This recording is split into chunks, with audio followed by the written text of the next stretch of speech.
झुकना नहीं जब साथी हो मंजिल का तुम्हारे। Harsh tutorials, Harsh tutorials, Harsh tutorials, Harsh tutorials, Harsh tutorials, Harsh tutorials, Harsh tutorials, Harsh tutorials.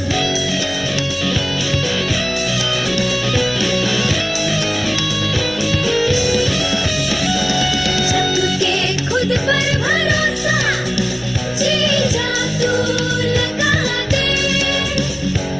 जीतने का हो जज्बा, अरमानों को जगा दे। रख के खुद पर भरोसा, जी जा तू लगा दे। जीतने का हो जज्बा, अरमानों को जगा दे।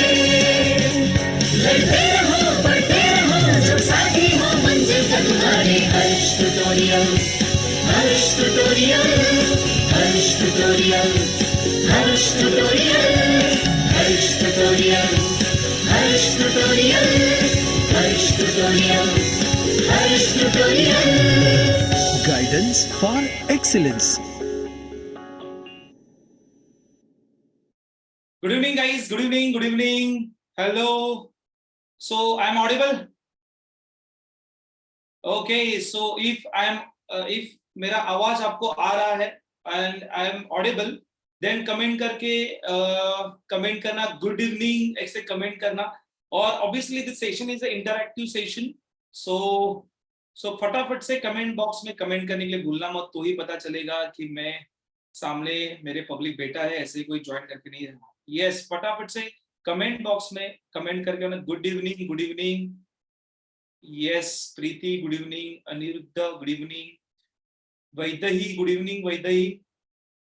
Okay, Atharva Girkar good evening, Atharva.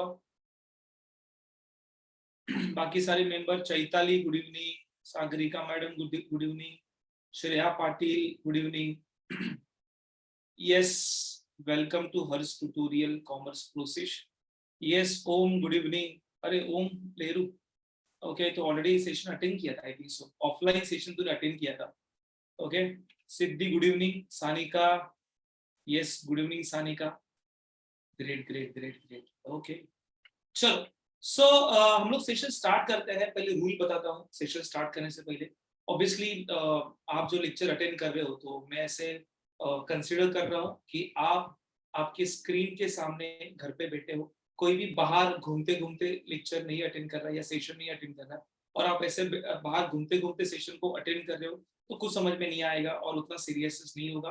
तो मैं ऐसे बोलूंगा कि आगे का 1.5 आवर, ओके, 1.5 आवर मुझे जो सेशन है आपका 1.5 आवर चाहिए, और 100% फोकस के साथ सेशन को अटेंड करना है। That's most important session in your life. Okay, बहुत इंपॉर्टेंट है सेशन है, और 1.5 आवर के बाद बहुत सारी चीजों के नॉलेज आपको आने वाला है कि क्या करना चाहिए लाइफ में या क्या नहीं करना चाहिए, कौन से चीजें अवेलेबल होती है। 12th is a very important turning point in life, yes और नो। मतलब मुझे से पता है कि जब हम लोग 10th स्टैंडर्ड में गए थे, और 10th स्टैंडर्ड में अच्छा स्कोर करने के बाद हमने डिसाइड किया कि मुझे कॉमर्स लेना है, साइंस लेना है कि आर्ट्स लेना है, यस और नो गाइस। तो मुझे कमेंट करके चलना, तो एटलीस्ट मुझे पता चलेगा ये इंटरैक्टिव सेशन है, ओके, और आप सामने हो। और ऑब्वियसली मैं थोड़ी देर के बाद वीडियो भी ऑन करने के लिए बोलने वाला हूँ, क्योंकि मुझे पता चले कि पब्लिक सामने बैठा है। ओके, सो फिलहाल आपने ओपन नहीं किया तो चलेगा कैमरा, बट जैसे मैं कहूंगा कि ये कैमरा ओपन करना, तो कैमरा ऑन करके बैठना है। इसलिए बोला कि ऐसे जगह पे बैठो कि जहाँ पे आप बराबर से दिख सकते। Okay, so obviously 10th standard ये बहुत इंपॉर्टेंट टर्निंग पॉइंट होता है हमारी लाइफ का, और उसमें हम लोग सिलेक्ट करते हैं कि सिलेक्ट किया कि कॉमर्स करना चाहिए, साइंस करना चाहिए कि आर्ट्स करना चाहिए, यस और नो। हेलो, कॉमर्स करना चाहिए, आर्ट्स करना चाहिए, क्या करना चाहिए, हमने हमारे 10th स्टैंडर्ड के बाद डिसाइड किया। ओके, और फिर हमने सिलेक्ट किया कि सर मुझे कॉमर्स करना है। वो भी आपके लाइफ का बहुत ही इंपॉर्टेंट डिसीजन था, और आपने वो डिसीजन ले लिया, और आपने सोचा कि मैं कॉमर्स करता हूँ, यस और नो कमेंट करके कहना, यस और नो। ओके, तो 10th standard also is very important part in your life, yes Preeti, correct. और हमने डिसाइड किया कि मुझे क्या करना है, कॉमर्स करना, कॉमर्स में जाना, yes. Very good.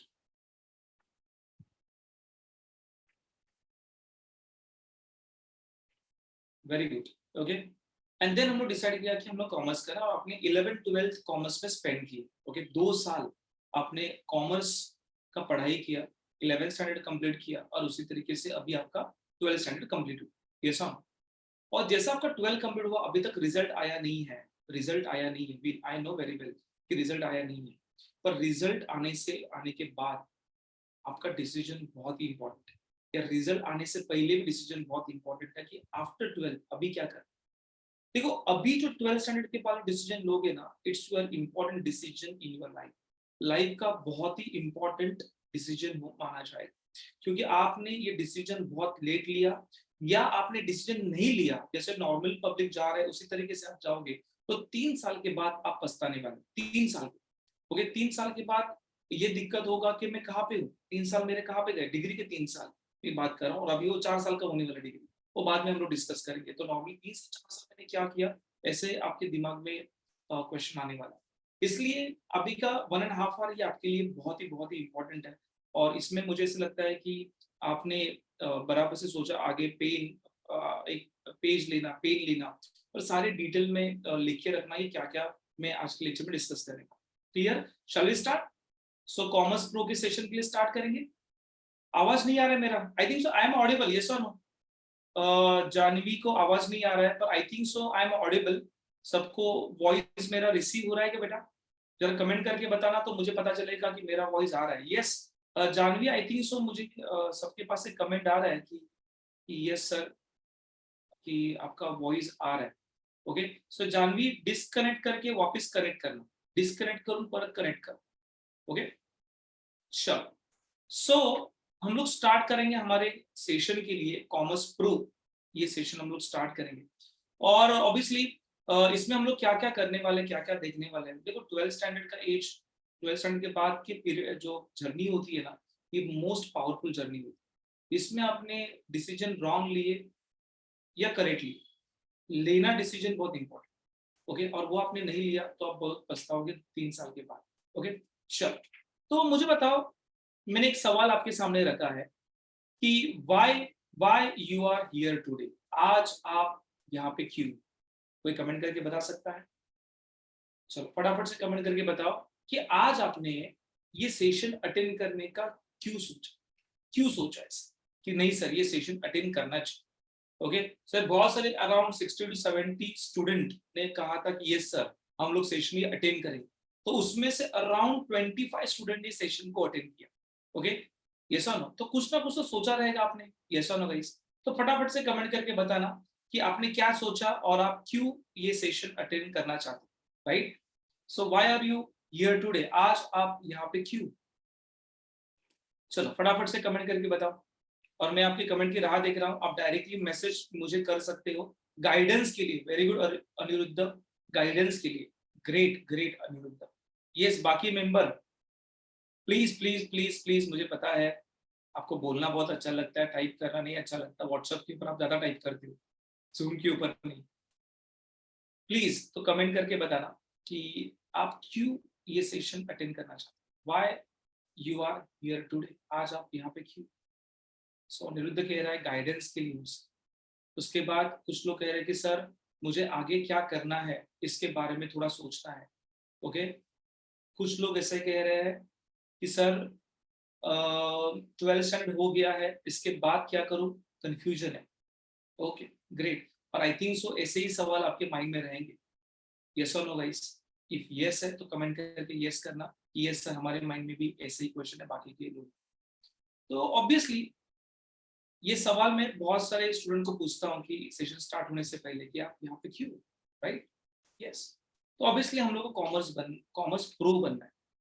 Okay, commerce pro बनना है, कॉमन नहीं कॉमर्स वाले बनना है. सर ये मैंने ऐसे डायलॉग हमने क्यों लिखा, ये हमने स्टेटमेंट क्यों लिखा? देखो, आप जब ओनली डिग्री करोगे ना, ओनली डिग्री, तो आप कॉमन मैन बन गए. Is a common man. सब लोग करते डिग्री कंप्लीट. हर साल ग्रेजुएट कम से कम 10 लाख ग्रेजुएट मुंबई महाराष्ट्र इंडिया में होते हैं. Is around 10 to 25 lakh graduates. और सबको जॉब नहीं मिलता. यस और नो गाइस? ओके, जॉब मिलता तो हम लोग ये प्रो भी क्यों बनते, यस और नो? ओके, सो जॉब मिलना अभी के इसमें बहुत डिफिकल्ट टास्क है, और ऑब्वियसली उसके लिए सारी चीजें करना बहुत ही जरूरी है, राइट? तो आपके स्क्रीन के ऊपर एक पिक्चर दिखाई दे रहा है, वहां पे लिखा है learning is equal to growing.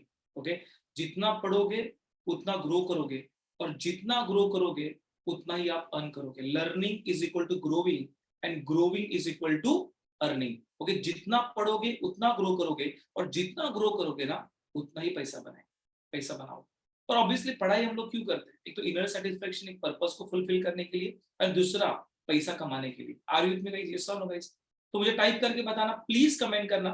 Okay, बहुत लोग कमेंट नहीं कर रहे हैं। ओके, प्लीज प्लीज कमेंट करने करना, क्या कमेंट करना है? तो learning is equal to growing, L is equal to G, okay, G is equal to E. मतलब लर्निंग करोगे तो अर्निंग बहुत सारा अच्छे तरीके से करोगे। ओके, सो आज के लेक्चर में थोड़ा लर्न भी करना है, ज्ञान लेना है, और उसके लिए एक्शन भी लेना है। ओके, चलो।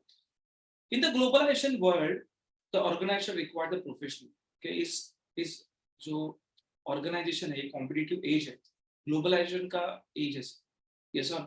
ओके, बहुत सारी इंडस्ट्री आ गई, और India is youngest country in a world, आपने सुना रहे हैं। ओके, और ऑब्वियसली इंडिया में आगे जाके बहुत सारी अपॉर्चुनिटी आने वाली। ओके, और इंडिया पहले देखा जाता था एज ए सर्विस सेगमेंट करके, सर्विस सेक्टर। ओके, मतलब इंडिया को सर्विस सेक्टर में माना जाता था, और मैन्युफैक्चरिंग जो था वो चाइना के पास था।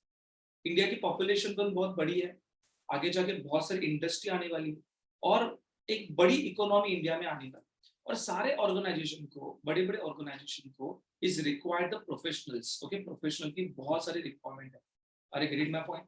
ओके, सो प्रोफेशनल की बहुत सारी रिक्वायरमेंट है। Okay, so that's why in a professionals बनने के लिए कॉमर्स प्रो आपको बनना बहुत ही इंपॉर्टेंट है, तो ही जाके आप करियर सेट कर सकते। ओके, सो नॉर्मली 10+2 आपने किया is a basic education. Okay, अभी तक आपने जो किया है वो बेसिक एजुकेशन, बहुत ही बेसिक एजुकेशन, सब लोग करते हैं, सब पब्लिक करता है। मतलब आपके बहन भाई, आपके मम्मी पापा, ये सब ने एजुकेशन, बेसिक एजुकेशन किया रहेगा। ओके, फिर आता है सर ग्रेजुएशन वाला part. Okay, by default graduation तो हम लोग को करना ही है, यस और नो? और graduation is just like a degree. Okay, just like a degree. इसमें ये भी ऐसे देखा जाए ना, अभी के लेवल का एक बेसिक एजुकेशन, मतलब 10 to 12, 10+12, 12 स्टैंडर्ड तो करना ही है। ग्रेजुएशन करोगे तो अभी तो बेसिक, कोई भी बेसिक क्वालिफिकेशन, हम लोग जब बोलते हैं कि बेसिक पढ़ाई करना है, तो डिग्री तक सब लोग पढ़ाई करते ही करते हैं, यस और नो? मतलब आगे जाके आपको पता ही रहेगा, गवर्नमेंट एग्जाम जो होता है, तो गवर्नमेंट एग्जाम के लिए 12 क्लास पास इज नीडेड, पर अभी आगे जाके 2-3 साल के बाद वो कम से कम 15+ होगा। ओके, तो degree is just education, just education. Okay, and तो ऑब्वियसली सब पब्लिक 10-12 करता है, ग्रेजुएशन भी करता है, तो ऑब्वियसली पब्लिक को जॉब क्यों नहीं लगता? He is employable. जस्ट आपको क्या लगता है कि आपने समझो 10+12 किया, आपने डिग्री कंप्लीट किया, आपने बैफ किया, आपने बीएमएस किया, आपने बीबीआई किया, आपने बीएफएम किया, ये सारी चीजें आपने की समझो। ओके, तो आपको क्या लगता है कि आप एम्प्लॉयबल हो क्या? आप एम्प्लॉयबल हो क्या? Okay, the answer is no, you are not employable. Sir, education और एम्प्लॉयमेंट, इसमें डिफरेंस क्या है? देखो, एजुकेशन मतलब आप पढ़ाई करते हो, पर सिंपल है, एजुकेशन आप पढ़ाई कर रहे हो तो आपको जॉब लगने वाला ऐसे गारंटी नहीं, क्योंकि आप एम्प्लॉयबल नहीं। सो एम्प्लॉयबल और एजुकेशन में फर्क क्या है? देखो, मैंने टीवाई किया, एफवाई बीकॉम किया, एसवाई बीकॉम किया, टीवाई बीकॉम किया, नॉलेज लिया sir, only theoretical knowledge. Okay, पर ये जो थ्योरेटिकल नॉलेज है वो प्रैक्टिकल लाइफ में इंप्लीमेंट नहीं होता।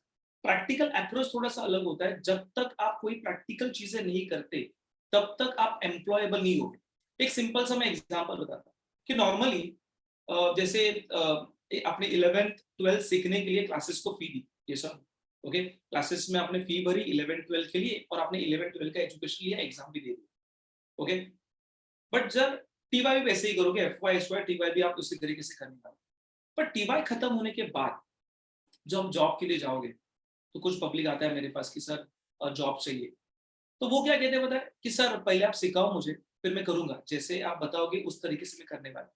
मतलब एज अ एम्प्लॉयर, किसी एम्प्लॉय को मैं जॉब में रख रहा हूँ तो उसको सिखाना भी है, उसको सैलरी भी देना है।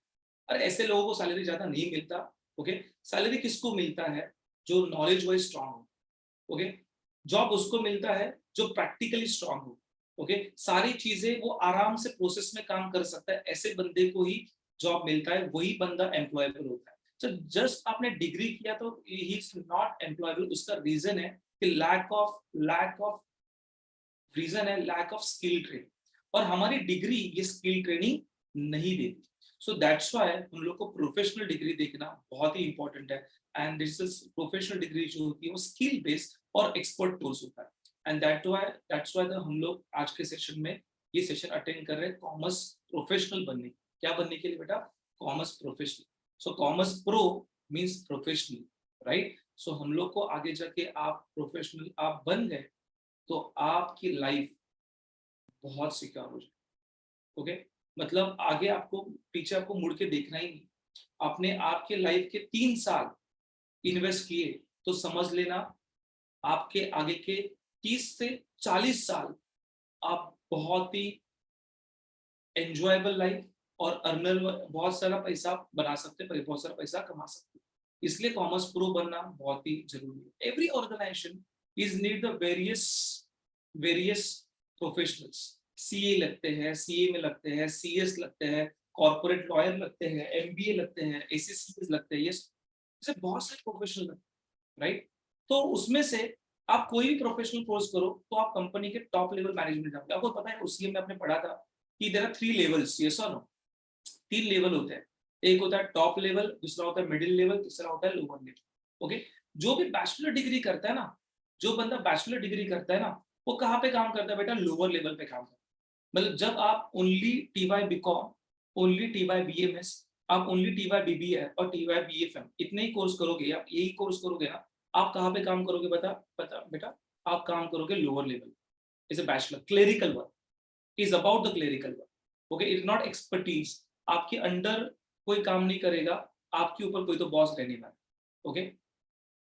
But sir when you do the professionals, आप प्रोफेशनल कोर्स करोगे, कोई भी कर, सीए कर, सीए में कर, सीएस कर, सीएफए कर, एसएससीए कर, कुछ भी कर, ओके। पर जब भी आप कोई भी प्रोफेशनल कोर्स करोगे ना तो कंपनी के मिडिल लेवल पे काम, और यहाँ पे एक्चुअली अर्निंग होता है।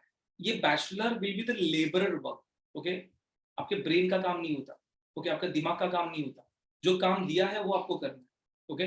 पर मिडिल लेवल पे आपको जाना है, मिडिल लेवल टॉप लेवल पे जाना है, तो it is need the professional degree.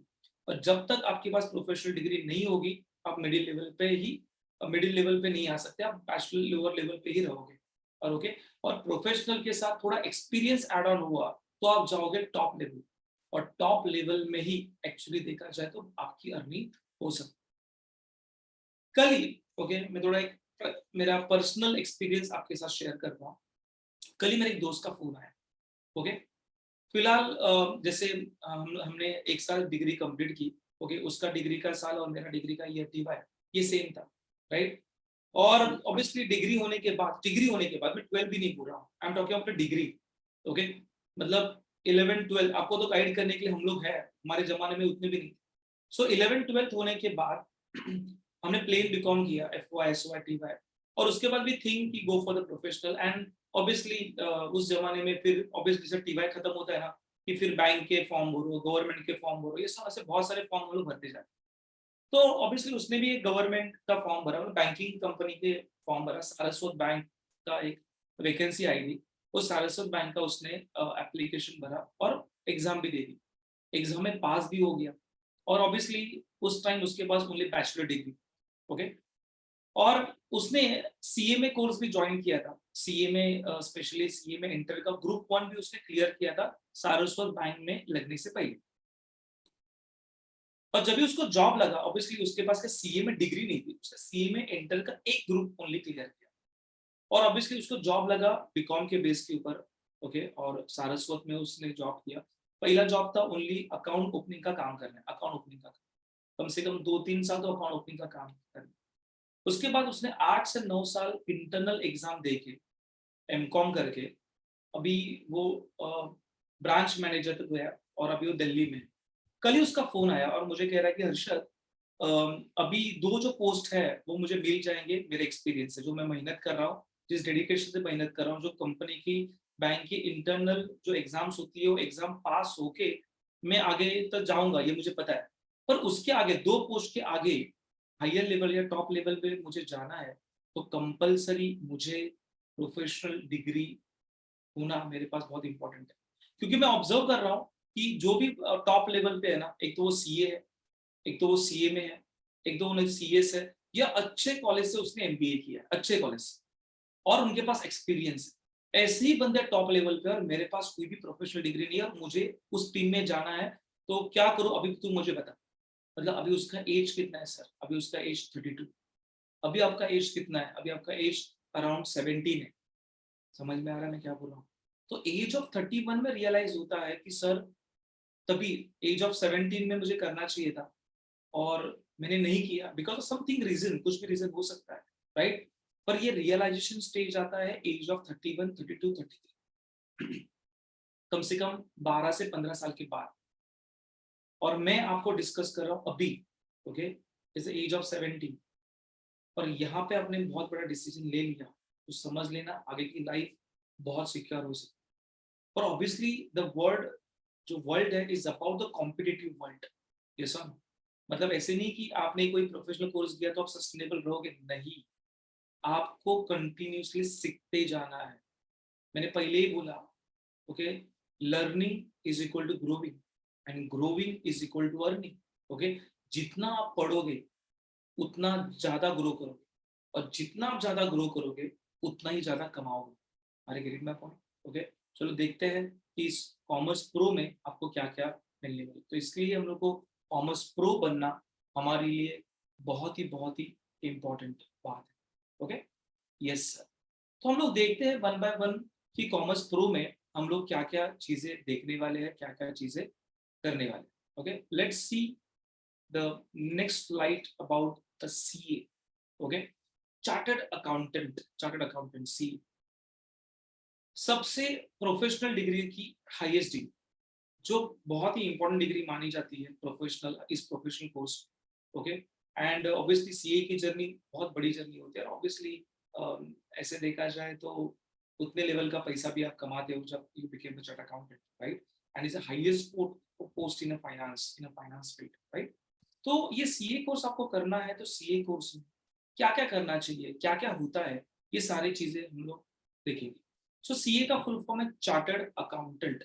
आपको पता है चार्टर्ड अकाउंटेंट काम क्या करता है? पहले तो कोर्स आने से पहले वो काम क्या करता है उसके बारे में सोचो। तो चार्टर्ड अकाउंटेंट का मेन काम क्या है?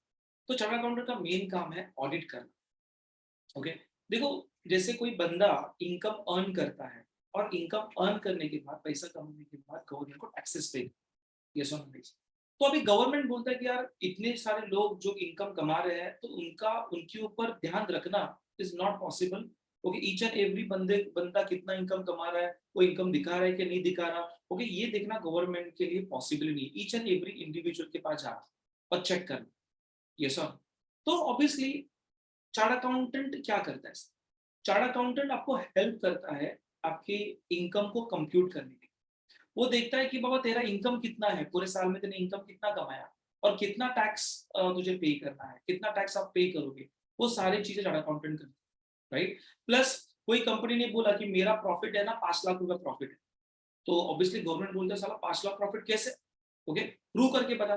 तो ऑब्वियसली उस कंपनी को जाना पड़ता है चार्टर्ड अकाउंटेंट के पास और वहां से करवाना पड़ता है ऑडिट कि बाबा ये जो मैं दिखा रहा हूँ गवर्नमेंट को 5 लाख, वो तू बता, तेरे रिपोर्ट से बता कि जो मैंने कैलकुलेशन किया वो सही किया है। अभी मुझे बताओ, आप मुझे बताओ, इंडिया में, okay, maximum public income earn कर रहे हैं। मैं पहले बोला India is a youngest country in a world, yes और आगे जाके 5 साल के बाद आपके दोस्त और आप भी इनकम कमाने वाले। तो मुझे बताओ, जब भी आप इनकम कमाओगे एक लेवल के बाद, जब इनकम बड़े लेवल पे आप कमाओगे तो सीए की आपको हेल्प लगने वाली। चार्टर्ड अकाउंटेंट आपको हेल्प करेगा टैक्स कंप्यूट करने के लिए। आप बिजनेस कर रहे हो तो बिजनेस का ऑडिट करने के लिए सीए बहुत हेल्प करता है। बहुत सारे सर्टिफिकेशन होते हैं, सेबी के सर्टिफिकेशन होते हैं, आरबीआई के सर्टिफिकेशन होते हैं, ओके, ये सारे सर्टिफिकेशन करने का काम भी chartered accountant. Are getting my point? और इसलिए CA degree is a important degree मानी जाती है। तो चार्टर्ड अकाउंटेंट और क्या क्या करता है देखो, चार्टर्ड अकाउंटेंट का कोर्स के बारे में डिस्कस कर रहा हूं मैं। तो यहाँ पे 3 लेवल होते हैं। एवरी प्रोफेशनल कोर्स, कोई भी प्रोफेशनल कोर्स लेना, सीए, सीएमए, सीएस, आज 3 कोर्स के बारे में डिस्कस करने वाला, सीए, सीएमए, सीएस। आप कोई भी कोर्स लेना, आप सीए ले लो, सीएमए ले लो, सीएस ले लो, यहाँ पे टोटल 3 लेवल होते हैं, लेवल 1, लेवल 2, लेवल 3। टाइप करना, कितने लेवल होते हैं बेटा, टाइप करो प्लीज, प्लीज टाइप करना, तो आप जिंदा रहोगे। तो कितने लेवल होते हैं, 3 लेवल होते हैं, तो टाइप 3, टाइप 3, ओके। सो मैं देख रहा हूं यहाँ पे type 3, yes Preeti, very good. So type 3, great, आपको नहीं दिखाई दे रहा पर स्क्रीन के ऊपर यहाँ पे आ रहा है, वेरी गुड। तो यहाँ पे 3 लेवल होते हैं, ओके। सो 3 लेवल, 3 कोर्स नहीं बेटा, रजनी सीए, सीएस, सीएमए नहीं, 3 लेवल होते हैं। 3 लेवल होता है, level 1 will be foundation, level 2 intermediate and level 3 final, okay. 3 level होते हैं, लेवल 1, लेवल 2, लेवल 3। पहला लेवल होता है foundation level, it is called as entrance level. फिर होता है लेवल 2, ओके। लेवल 2 जो होता है वो आपका क्या, कौन सा होता है, लेवल 2 होता है इंटरमीडिएट एंड लेवल 3 होता है फाइनल। समझा बेटा, ओके। ऐसे कितने लेवल होते हैं बेटा, 3 लेवल होते हैं, 3 level, level 1 foundation, level 2 intermediate and level 3 final. Clear. तो कोई भी प्रोफेशनल कोर्स करो, सीए करो, सीएमए करो, सीएस करो, ये 3 लेवल से आपको जाना है, ओके। तो बार बार मैं जब मैं सीए के, सीएमए के बारे में बताऊंगा या सीएस के बारे में बताऊंगा, ओके, तो उसके बारे में उसका ये नहीं होगा, अरे ग्रेड में पॉइंट, तो मतलब तीनों लेवल सेम होने वाला है, ओके। सीए करो, सीएमए करो, सीएस करो, तीनों का लेवल सेम रहने वाला है, राइट। तो सीए का पहले मैं फर्स्ट लेवल डिस्कस कर रहा हूं, और आपके लिए लेवल 1 ही इंपॉर्टेंट, ओके। कौन सा level, foundation level, which level, foundation level. तो यहाँ पे फाउंडेशन लेवल जो है वो एंट्रेंस एग्जाम, क्या बेटा, एंट्रेंस एग्जाम, ओके। और इसमें आपको 12th स्टैंडर्ड अपेयर्ड होना बहुत इंपॉर्टेंट है, और मुझे ऐसा लगता है जहां पे यहाँ पे ऑडियंस के साथ मैं डिस्कस कर रहा हूँ, सब ने यहाँ पे 12th स्टैंडर्ड एग्जाम अपेयर्ड किया है। मैंने पास लिखा नहीं, यहाँ पे क्या लिखा है बेटा, अपेयर्ड, यस और आपने 12 की एग्जाम दे दिए, तो you are eligible for CA में, सीए फाउंडेशन। देखो सीए में फाउंडेशन में टोटल 3-4 पेपर होते हैं, paper 1, paper 2, paper 3, paper 4, 4 paper. अरे क्लियर बेटा। Paper 1 is about the principle accounts का पेपर होगा, दूसरा बिजनेस लॉ होगा, तीसरा मैथ्स होगा, और चौथा इकोनॉमिक्स। कोई भी एंट्रेंस एग्जाम लेना, सीए की एंट्रेंस एग्जाम लेना, सीएमए की एंट्रेंस एग्जाम लेना, ये चारों पेपर इंपॉर्टेंट रहने वाले, अकाउंट्स, लॉ, मैथ्स और economics. Are you with me guys, okay. तो फाउंडेशन में कितने पेपर होते हैं बेटा, तो फाउंडेशन में 4 पेपर होते हैं। कितने पेपर होते हैं, 4। सीए फाउंडेशन में 4 पेपर होते हैं, एक होता है paper 1 account, paper 2 law, paper 3 maths and paper 4 business. देखो मैं बहुत सारे स्टूडेंट के साथ मिलता हूँ, और जब मैं उनको कहता हूँ कि सर आप सीए करो या सीएमए करो या सीएस करो, पब्लिक मुझे कहता है कि सर मैथ्स है, हेलो, पब्लिक कहता है सर मैथ्स कैसे करें। अरे बेटा ऑब्वियसली जब भी आप कोई भी चार्टर्ड अकाउंटेंट कोर्स देखना, सीए में देखना, सीएस करना, is a game of number, ये सब। और ये मैथ जो है ना only entrance exam, okay, entrance exam. जैसे आप इंटरमीडिएट में जाओगे, जैसे आप फाइनल में जाओगे ना, वहां पे मैथ्स ही नहीं, मैथ्स ओनली फाउंडेशन लेवल पे। और मैथ्स ये सब्जेक्ट नहीं है ना बेटा, 4 सब्जेक्ट है हमारे पास, एक अकाउंट्स है, लॉ है, इकोनॉमिक्स है, मैथ्स। अरे समझा। तो मैथ्स वीक है इसलिए मैं प्रोफेशनल में नहीं जाऊंगा, ऐसे कभी भूल के गलती मत करना। अरे समझ में आ रहा है, ओके। सो मैथ्स रहेगा तो भी आप पढ़ाई बराबर से करोगे, तो भी मैथ्स में स्कोर अच्छी तरीके से कर सकते, ओके। तो ऑब्वियसली 4 सब्जेक्ट है, एफए है, फाइनेंशियल अकाउंटिंग है, उसके बाद आपका लॉ है। ऑब्वियसली फाइनेंशियल अकाउंटिंग में बेसिक अकाउंटिंग जो आपने 11th-12th में लर्न किया, 13 का थोड़ा 1-2 टॉपिक वहां पे ऐड ऑन हुआ है। फिर उसके बाद मैथ्स जो आपने 11th-12th में मैथ्स पढ़ा था, वही 11th-12th का मैथ्स वापस रिपीट है, ओके। उसके बाद लॉ, ये जो सब्जेक्ट था वो सबके लिए नया है, ये सो ओके। और आगे जाके आप जब एसवाई बीकॉम में जाओगे ना, तो वहां पे लॉ आने वाले, तो आप लॉ अर्ली स्टेज में पढ़ाई कर रहे हो। इकोनॉमिक्स जो आपने एफवाई जिससे में इकोनॉमिक्स पढ़ा था, और एसवाई जिससे में इकोनॉमिक्स पढ़ा था, वो भी इकोनॉमिक्स यहाँ पे सेम इकोनॉमिक्स, ज्यादा बहुत बड़ा नहीं।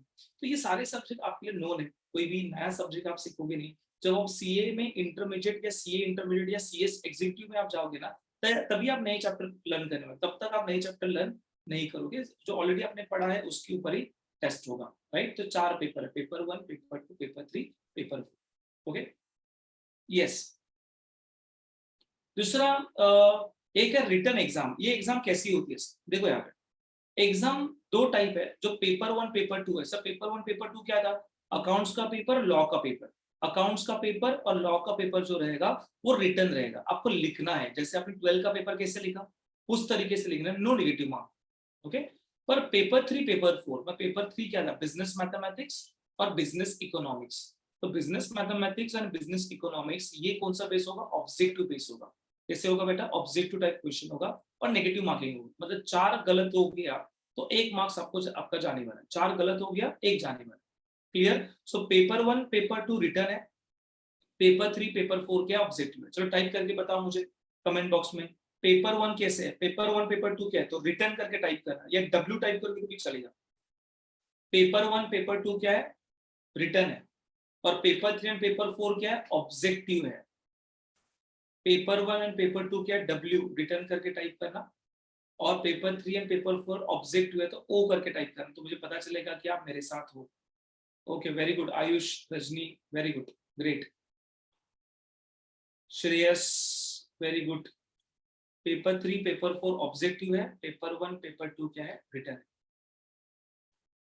क्लियर बेटा? Great great great. और सर फाउंडेशन का पासिंग परसेंटेज कितना है? सो देखो मिनिमम एक सब्जेक्ट में आपको 40 नंबर, 100 आउट ऑफ 40 मिनिमम पास होने के लिए। ओके, और ओवरऑल एग्रीगेट आपका 200 होना चाहिए। एग्रीगेट आपका 200 होना चाहिए। देखो तो कैसे किस तरीके से कैलकुलेट होगा, क्या आप देखें कैसे कैलकुलेट होगा। मैं थोड़ा स्क्रीन शेयर करके यहाँ पे दिखा रहा हूँ। सी, सो आपका जो पेपर 1 है, जो आपका पेपर 1 है, पेपर 2 है, पेपर 3 है, पेपर 4 है, कैसा? तो पेपर 1 और 2 ये रिटर्न है, पेपर 3 एंड पेपर 4 ये क्या बेटा? एमसीक्यू टाइप है। एक पेपर आपका 100 मार्क्स का है, इस 100 100 100 100। मिनिमम एक सब्जेक्ट में आपको कितना लाना है बेटा? 40 लाना, मिनिमम 40। सर सब सब्जेक्ट में 40 40 मिला तो पास होंगे क्या? तो नहीं। इसकी टोटल जो है ना, एग्रीगेट टोटल जो है ना, ये आना चाहिए 200। मतलब टोटल यहाँ पे 400 मार्क्स है, उसका 50% आना चाहिए। अरे क्लियर बेटा?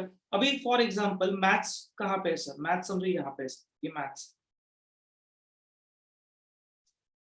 अरे क्लियर? तो यहाँ पे सर आपका अकाउंट्स बहुत अच्छा है, लॉ भी अच्छा हो जाएगा, ये इकोनॉमिक्स है। तो मुझे बताओ, समझो अकाउंट्स में मिनिमम आपने 40 लाया, मिनिमम का बात करो, इससे ज्यादा आप लाओगे। और समझो यहाँ पे आपने अकाउंट्स में यहाँ पे आपने 70 लाया, लॉ में आपने 50 लाया, इकोनॉमिक्स में आपने 60 लाया, तो कितना आएगा बेटा? How much total is there? फिर करके बता। Hello, so 70 plus 50 plus 40 plus 60, the total will be how much? Is 220 rupees. Account पढ़ा के आए ना, तो रुपीज लिखा। ओके, तो ये आ गया आपका 220। Attempt is clear? आप क्लियर हो गए? अरे समझ में आ रहा है? ओके, देखो मैंने यही इधर ही 40 लाया, पर बाकी सब्जेक्ट मेरे अच्छे नहीं, तो आप क्लियर हो? समझ में आ रहा है? Hello, gate my point? Yes और नो? यस। तो इस तरीके से पासिंग क्राइटेरिया आपके साथ में डिस्कस। उसके बाद ऑब्वियसली एग्जाम कैसी होती है? एग्जाम साल में 2 बार होती है। एग्जाम साल में 2 बार होती है, एक होता है मई में और दूसरा होता है नवंबर में। एक अटेम्प्ट होगा मई में और एक होगा नवंबर में। अभी आप मई का अटेम्प्ट नहीं दे सकते, आपको एग्जाम देना है तो मई का अटेम्प्ट नहीं दे सकते, तो कौन सा अटेम्प्ट दे सकते हो? नवंबर का अटेम्प्ट आप दे सकते हो। आप इसके लिए एलिजिबल है। साल में 2 बार, 6 महीने के बाद आपकी एग्जाम्स होती है। ओके, एग्जाम की डेट मई और नवंबर में ट्वाइस 2 बार हेल्ड होती है सर। और पासिंग परसेंटेज कितना है? अराउंड 30% पासिंग परसेंटेज आप देखोगे। आप मेल फीमेल का देखोगे, ओवरऑल देखना इस 29.25% मतलब अराउंड 30%। मतलब 100% पब्लिक समझो एग्जाम दे रहा है, तो उसमें से 30% पब्लिक पास होता है। 100 में से 30 बच्चे पास होते हैं। देखो अभी आप बोलोगे सर प्रोफेशनल नहीं करा, उसके पीछे का रीजन यही था सर कि ना पास नहीं होता पब्लिक। आप ना, मैं आपको ये कहता हूँ कि आप ना जो फेल होते हैं ना उसके बारे में मत सोचो। ओके, जो लोग पास होते हैं ना उनके बारे में सोचो। देखो इज लाइक अ फनल ना, इज लाइक अ फनल, ऐसे फनल होता है प्रोफेशनल का। ओके, मतलब यहाँ पे समझो 100 बच्चे जा रहे हैं ना, तो आगे 30 बच्चे जाएंगे इंटर में, आगे 20 बच्चे जाएंगे फाइनल में, उसके बाद 10 बच्चे आएंगे बाहर, तो रेशो आप देखोगे इट्स अबाउट 10% रेशो। सो इतना बहुत कम रेशो, ऑब्वियसली सर इतना कम क्यों है, इसके पीछे का रीजन भी है। तो जितना मार्केट डिमांड करता है उतने ही प्रोफेशनल इंडस्ट्री में आते हैं। इसलिए आप देखोगे लॉयर जो होगा ना, लॉयर बनने के बाद इमीडिएटली पैसा नहीं कमाते, पर जो बंदे सीए बनते हैं, सीए में बनते हैं, सीएस बनते हैं ना, तो वो बंदे इमीडिएटली, जैसा आपका डिग्री खत्म हो गया, जैसे आपकी डिग्री आपके हाथ में आ गई, ओके, इमीडिएटली आपके हाथ में जॉब है। लॉकडाउन आने दो या कोई भी कुछ भी चीज आने दो, आपको कोई भी जॉब से नहीं निकालेगा गारंटी के साथ, राइट, क्योंकि यू आर द प्रोफेशनल। आप आपको समझो जॉब से निकाला भी ना तो खुद क्या प्रैक्टिस कर सकते हो, इतनी ताकत आप में होती है, ओके। इसलिए इसका ग्रोथ परसेंटेज इस तरीके से आ रही है। और ऐसे नहीं होगा कि एलएलबी के लिए जैसे एलएलबी करने के बाद बहुत सारे क्लाइंट मिलना मुश्किल हो जाता है, जॉब मिलना मुश्किल होता जाता है, पर यहाँ पे ऐसे नहीं होता, सीए सीए में बनने के बाद आपको डेफिनेटली जॉब मिल ही जाती है, राइट। फिर लेवल 2 इंटरमीडिएट है, मैं इसके ऊपर ज्यादा नहीं डिस्कस करूंगा क्योंकि ये दिस इज सेकंड लेवल। तो ऑब्वियसली यहाँ पे 4 पेपर होते हैं, यहाँ पे 4 पेपर होते हैं। अभी आगे जाके ना ये एग्जाम के पेपर भी कम होने वाले, 3 पेपर यहाँ पे, 3 पेपर यहाँ पे, ऐसे होने वाला है फ्यूचर में, प्रपोज्ड है, ओके। तो यहाँ पे 6 पेपर होने वाले हैं, फिलहाल यहाँ पे मैंने 4 पेपर लिखा है, पर प्रपोज स्कीम जो इंस्टीट्यूट का है उसमें 3, तब तक आपका सीए इंटर क्लियर हो, सीए फाउंडेशन क्लियर हो गया तो सीए इंटरमीडिएट में 3 paper group 1, 3 paper group 2, okay. तो यहाँ पे मेन है आर्टिकलशिप। आर्टिकलशिप कितने साल की लगती है सर? 3 साल की आर्टिकलशिप लगती है। 3 साल आपको प्रैक्टिकल ट्रेनिंग करना है। कितना? 3 साल आपको प्रैक्टिकल ट्रेनिंग करना है, अनक्लियर, और उसके बाद आपको फाइनल अपेयर करना है। तो थोड़ा मैं आपको ग्राफिकल फॉर्म में दिखाता हूँ दोनों कोर्स का। जितने भी कोर्स मैं आपके साथ डिस्कस करने वाला हूँ, आपको एज को पकड़ के यहाँ पे मैं डिस्कस करने वाला हूँ। यहाँ देखिए, फॉर एग्जाम्पल आपका एज इज अराउंड 16-17 बेटा, मैं हायर ही पकड़ता हूँ, मैं हायर ही पकड़ता हूँ, 17 है, यस और नो, एज आपका 17 है, और अभी आपने एसवाई जेसी को अपेयर किया है, फिलहाल आपने एसवाई जेसी को अपेयर किया है,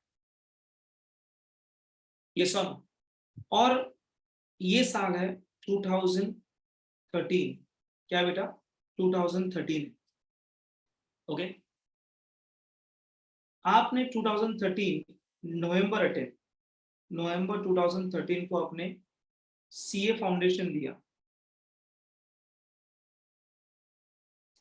तो आप ये क्लियर हो गए, ओके, क्लियर हो गए, तो ये क्लियर हो गए, तो आप 2024 में, नवंबर 2024 में आपका रहेगा सीए इंटर, आपका रहेगा सीए इंटर, सीए इंटरमीडिएट रहेगा, राइट। तभी आपका एज कितना होगा? तो तभी आपका एज होने वाला है अराउंड 18 ईयर्स, आप 18 ईयर्स के रहो, ओके। फिर 2024 के बाद 3 साल आपने समझो क्लियर किया सीए में, सीए इंटरमीडिएट, तो 2024 के बाद 2025, 2026, 2027, तो नवंबर 2027 में आप दोगे सीए फाइनल, सीए फाइनल आप दोगे, ओके।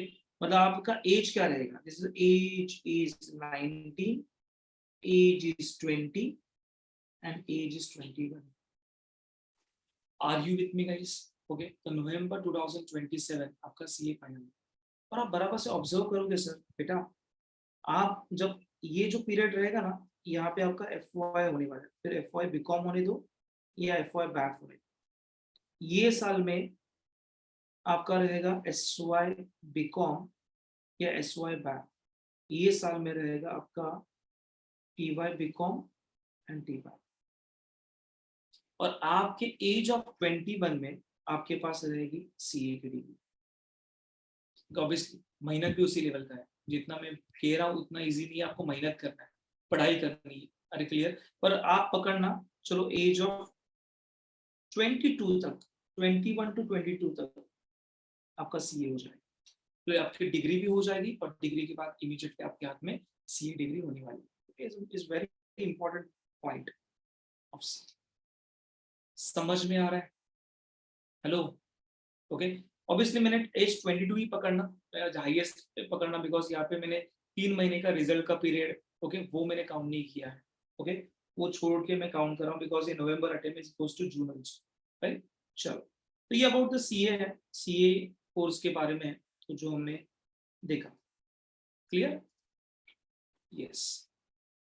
तो ऑब्वियसली सीए फाइनल भी वैसे तरीके से होता है, जैसे सीए इंटरमीडिएट होता है वैसे ही सीए फाइनल होता है। सीए फाइनल में पेपर जो होता है वो 3 या भी पेपर कम किया, पर इसमें से एक पेपर होता है ओपन बुक होता है। ओपन बुक एग्जाम मतलब आप बुक लेके जा सकते हो और पेपर दे सकते हो, एक इलेक्टिव कोर्स पेपर 6 जो होता है लिखा ना, elective 1 can be choose of the first list of elective papers, right. इसका भी पासिंग पर सेम मिनिमम 40 चाहिए और टोटल एग्रीगेट 50 चाहिए। 2.5 इयर्स के बाद आप आर्टिकल आप सीए फाइनल का एग्जाम दे सकते हो। देखो सीए में गड़बड़ क्या है, ओके, सीए में लपड़ा क्या है, ओके, पब्लिक क्यों डरता है, यहाँ पे देखें। सीए में होता क्या है, जब तक आप सीए में इंटरमीडिएट क्लियर नहीं होते, ओके, दो ग्रुप है ना सीए में, सीए इंटरमीडिएट के 2 ग्रुप है, ग्रुप 1 ग्रुप 2, ऐसे 2 ग्रुप है। इस ग्रुप 1 ग्रुप 2 में से कोई भी एक ग्रुप, सिंगल ग्रुप आपको क्लियर करना है। जब भी आप सिंगल ग्रुप क्लियर करोगे then you are eligible for CA final, okay. 2.5 years के बाद आप एग्जाम दे सकते हो, ओके। तो दोनों में से एक ग्रुप क्लियर करना कंपलसरी है, दोनों में से एक ग्रुप क्लियर करना कंपलसरी है, तो ही जाके आप आर्टिकलशिप स्टार्ट कर सकते हो, इंटर्नशिप स्टार्ट कर सकते हो। अरे क्लियर बेटा, समझ में आ रहा है, हेलो, पक्का, is it clear about the CA, hello, are you with me guys, CA के बारे में क्लियर हो गया, तो मुझे बताओ, यस क्लियर हो गया सीए के बारे में, very good, very good, great, okay. So total कितने लेवल है, कमेंट करके बताना मुझे, टोटल लेवल कितने, 3 लेवल है, level 1, level 2 and level 3, 3 level है। पहला लेवल फाउंडेशन होता है, दूसरा लेवल एंटर है एंड तीसरा लेवल फाइनल, क्लियर, पक्का। चल we go for the next course, और वो नेक्स्ट कोर्स है हमारा CS, company secretary, okay. So पहले तो देखो कंपनी सेक्रेटरी का काम क्या है, ओके, कंपनी सेक्रेटरी एग्जैक्टली काम क्या करता है, ओके, वो सारी चीजें पहले हम लोग देखेंगे, उसके बाद हम लोग आगे बढ़ेंगे, ओके। सो कंपनी सेक्रेटरी का मेन काम क्या है और वो क्या क्या चीजें करता है, वो देखना बहुत ही इंपॉर्टेंट है। 1 मिनट, चला मैं यहाँ पे पीपीटी को ऑन कर देता हूँ। सो फिर देना पड़ेगा क्या, हाँ एक क्वेरी आ गया है, बताता हूँ, एक मिनट बेटा, यस। तो एक क्वेरी आया है कि सर अगर इंटरमीडिएट में फेल हो गया तो फिर से देना पड़ेगा था, ओके। देखो देख बेटा, एक बार आपने सीए में फाउंडेशन क्लियर कर दिया तो सीए में फाउंडेशन इज क्लियर, वापस आपको सीए में फाउंडेशन देने की जरूरत है, अभी आप देखो इसके बारे में, वापस आप देखो, नहीं, एक बार बेटा आपने सीए में फाउंडेशन क्लियर कर दिया तो आप क्लियर हो गए बेटा, वापस आपको सीए में फाउंडेशन देने की, सीए फाउंडेशन देने की जरूरत नहीं, हो गया क्लियर, ओके। अभी आप जाओगे सीए में सीए इंटर के लिए, अभी सीए इंटर के लिए ग्रुप कितना है बेटा, यहाँ पे देखो। सो सीए इंटर के लिए देखा जाए तो यहाँ पे ग्रुप 1 है, यहाँ पे ग्रुप 2 है। ग्रुप 1 में कितने पेपर है, पेपर 1, पेपर 2, पेपर 3, पेपर 4, यहाँ पे पेपर 5, पेपर 6, पेपर 7, पेपर 8। जो प्रपोज्ड सिलेबस है उसमें नंबर ऑफ पेपर्स कम हुए हैं, मैं ओल्ड ओल्ड वाला ही बता रहा हूँ, प्रपोज वाला नहीं बता रहा हूँ, जो अभी करंट चालू है, जो अभी अटेम्प्ट है उसके बारे में बता रहा हूँ, ओके, यहाँ पे देखना, समझो। और एक क्वेश्चन है कि सर इंटर का 2 एग्जाम है तो पार्ट 1 पार्ट 2 उसमें से समझा नहीं, ओके, रहेगा कैसे होगा, देखो यहाँ पे देखो, समझो ग्रुप 1 है, आपने ग्रुप 1 दिया और ग्रुप 2 दोनों भी दे दिए, ग्रुप 1 ग्रुप 2 आपने फर्स्ट अटेम्प्ट नवंबर अटेम्प्ट में दे दिया, एक साथ दे दिया, ओके। और देखो स्कोर कैसे आ रहा है, पेपर 1 जो है उसमें आपको समझो अराउंड 70 मार्क्स है, ओके। पेपर 2 जो है यहाँ पे आपको 50 मार्क्स है, पेपर 3 जो है यहाँ पे आपको 40 मार्क्स है, पेपर 4 जो है यहाँ पे 70 मार्क्स, टोटल कितना हुआ बेटा, टोटल कितना हुआ, is how much, total is how much, अरे करो करो जल्दी जल्दी करो, आप करोगे तो मुझे पता चलेगा आप मेरे साथ हो। कितना हो रहा है? Is around 230. वेरी गुड, है मेरे साथ पब्लिक? ओके, 230 हो रहा है, ग्रेट. पेपर 5 में आपको मिला यहाँ पे 40. पेपर 2 में किसके बारे में बता रहा हूँ मैं? सीए इंटरमीडिएट के बारे में बता रहा हूँ, नेक्स्ट लेवल. और same applicable for CA final.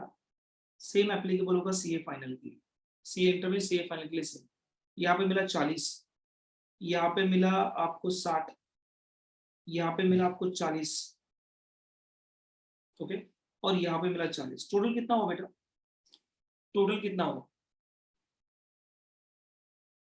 Total is how much? It's 180. It's 180. Hello, तो अभी आप देखोगे यहाँ पे देखो 40 के ऊपर है, 40 के ऊपर है, 40 के ऊपर है, 40, एक क्राइटेरिया कंप्लीट. और यहाँ पे 200 के ऊपर है क्राइटेरिया कंप्लीट. ये भी 40 के ऊपर, 40 के ऊपर, 40 के ऊपर, 40 के ऊपर, पर एग्रीगेट 180 नहीं हो रहा है. पर आपने समझो दोनों ग्रुप एक साथ दे दिया, तो ये जो 30 एक्स्ट्रा दिख रहा है ना इस ग्रुप का, ये 30 यहाँ पे सेट अप हो सकता है. मतलब 30 मार्क्स, 30 मार्क्स हम लोग यहाँ पे एड ऑन करेंगे. देखो ना, इसको कितना चाहिए? ग्रुप कंप्लीट करने के लिए 20 चाहिए, और 20 आपके पास इस ग्रुप में है. अरे clear, you clear CA enter group 1 group 2 both. अरे समझा? आरिफ में गाइस? बट सर ये तो समझ में आ गया सर, मतलब सेट ऑफ आप ले सकते हो, एक ग्रुप का सेट ऑफ दूसरे ग्रुप के साथ ले सकते हो. समझा? तो एक ग्रुप आपने अच्छी तरीके से पढ़ाई किया. मैं सारे प्रोफेशनल के लिए बोल रहा हूँ, मतलब मैं अगेन सीए में स्किल्स के लिए अलग से नहीं बताऊंगा, सबके लिए सेम फंडा है. हेलो, सीए में सीए सीएस के लिए सबके लिए सेम फंडा है. क्लियर? ओके, तो ये क्लियर हो गया सर. तो अब जब दोनों ग्रुप देते हैं तो सेट ऑफ लेना बहुत इजी हो जाता है, राइट? दूसरी केस देखो, अभी मुझे बता बेटा कि ये देख, अभी यहाँ पे ये जो 40 था ना, इधर 30 आ गया. हेलो, 40 था ना, वहां पे 30 आ गया, तो ये हो गया 210, 220, बराबर ना? इस 220, और इसकी टोटल कितनी आ रही थी? 180 आ रही थी. अरे सुन, अभी मुझे बता बेटा, यहाँ पे तो क्लियर हुआ क्या? नहीं सर, क्योंकि देखना, ये क्लियर, ये क्लियर, पर ये क्लियर नहीं है आपका पेपर. पेपर 3 लटक गया. ये क्लियर है, ये क्लियर है, तो आपका ग्रुप 1 नहीं निकला. ग्रुप 1 नहीं निकला. ये सुन, यहाँ पे ये क्लियर है, ये क्लियर है, ये क्लियर है, ये क्लियर है, पर ये क्लियर नहीं है, आपका ग्रुप 2 नहीं निकला. पर सर अभी इसमें कुछ बेनिफिट नहीं मिलेगा मुझे? यस ना, बेनिफिट मिलेगा ना. यहाँ पे देख, यहाँ पे जब आपके कोई पेपर का स्कोर 60 के ऊपर गया तो पेपर एग्जिम्ड हो जाता है, नेक्स्ट अटेम्प्ट में देने की जरूरत नहीं है. तो यहाँ पे आप देखोगे पेपर 1 एग्जिम्ड हो गया बेटा, पेपर 4 एग्जिम्ड हो गया, और पेपर 6 एग्जिम्ड हो गया. यस और नो? तो आप फेल हो गए, पर आपके 3 पेपर में 60 के ऊपर है. तो आप आगे जाके पेपर कौन सा दोगे? आप ओनली दोगे paper 2, paper 3, paper 5 and paper 7 and paper 8. समझ में आ रहा है? आगे जाके paper 2, paper 3, sorry paper 2, paper 1, paper 4 and paper 6 देने की जरूरत नहीं है, बिकॉज स्कोर आपका 60 के ऊपर है. अरे आगे विथ में गाइस, समझ में आ रहा है? जिसने मुझे क्वेरी पूछा था उसके दिमाग में चला गया. अभी आप सीए में, सीए फाउंडेशन क्लियर हो गए तो वापस सीए फाउंडेशन के पास जाने का क्लियर हो गया. अभी आपको सीए इंटरमीडिएट के लिए फोकस करो. आगे विथ में गाइस? तो जो पेपर 60 के ऊपर है तो वापस वो पेपर देने की जरूरत नहीं है. ओके. और दूसरा सवाल, सर ग्रुप 1 मैंने क्लियर किया, ग्रुप 2 क्लियर नहीं किया, तो क्या करना है? सर ग्रुप 1 क्लियर किया आपने, ग्रुप 2 क्लियर नहीं किया, आपका आर्टिकलशिप चालू हुआ 3 साल के लिए. समझो, आर्टिकलशिप स्टार्ट हुआ, अब उस आर्टिकलशिप में ग्रुप 2 क्लियर करो और सीए फाइनल का प्रिपरेशन करो. Are you with me guys? समझ में आ रहा है? ओके, ग्रुप 1 क्लियर हुआ, आर्टिकलशिप स्टार्ट हो जाएगा, और फिर उस 3 साल के आर्टिकलशिप है, उस 3 साल के आर्टिकलशिप में आप चाहिए तो ग्रुप 2 का प्रिपरेशन कर सकते हो, और ग्रुप 2 क्लियर करने के बाद सीए फाइनल का भी प्रिपरेशन कर सकते हो. समझ में आ रहा है? Are you with me guys? चल मैं आगे बढ़ता हूँ, मैं आगे जा रहा हूँ. चल सो मैं यस, अभी क्या किसने क्वेश्चन पूछा कि सर नवंबर अटेम्प्ट फाउंडेशन दिया तो इंटर कौन से अटेम्प्ट में देना पड़ेगा?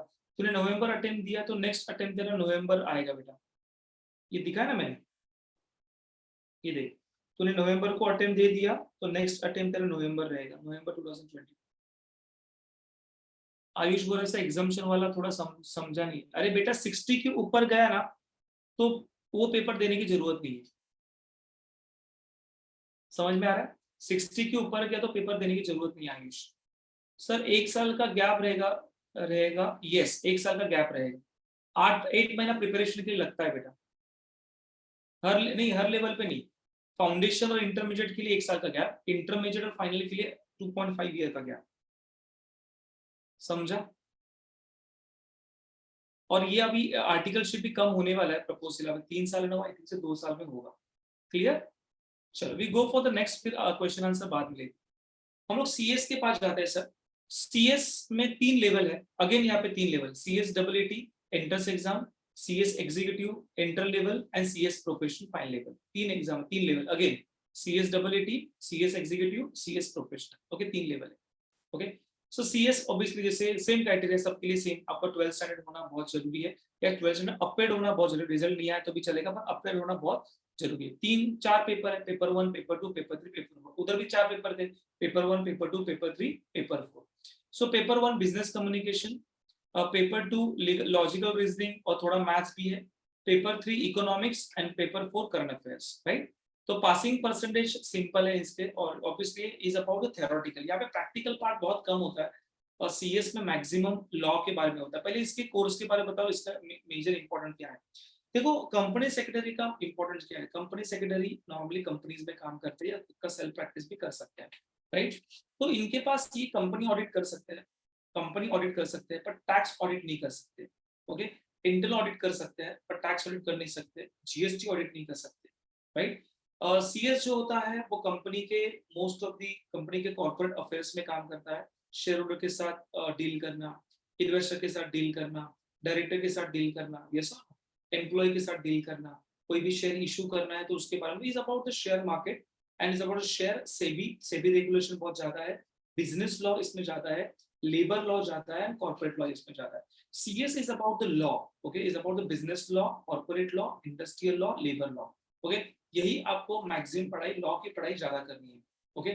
इसमें अकाउंट्स बहुत कम होता है, टैक्सेशन भी बहुत कम होता है, इसलिए इसके ऊपर आगे जाके टैक्सेशन में और अकाउंट्स में करियर बहुत कम, लॉ में करियर बहुत ज्यादा है, because is about this CS, ये सब प्रोफेशनल कुछ लॉ के बारे में, okay?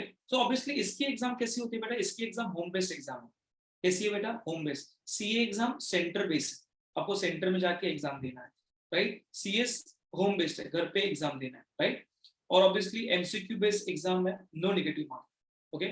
MCQ exam, no negative marking. Obviously criteria remains same, each and every subject minimum 40 और aggregate total आपको 50% लाना है, right? इसका मेन एडवांटेज क्या मालूम है? साल में 4 बार एग्जाम होता है। कितने बार? 4 बार, एवरी क्वार्टर, ओके?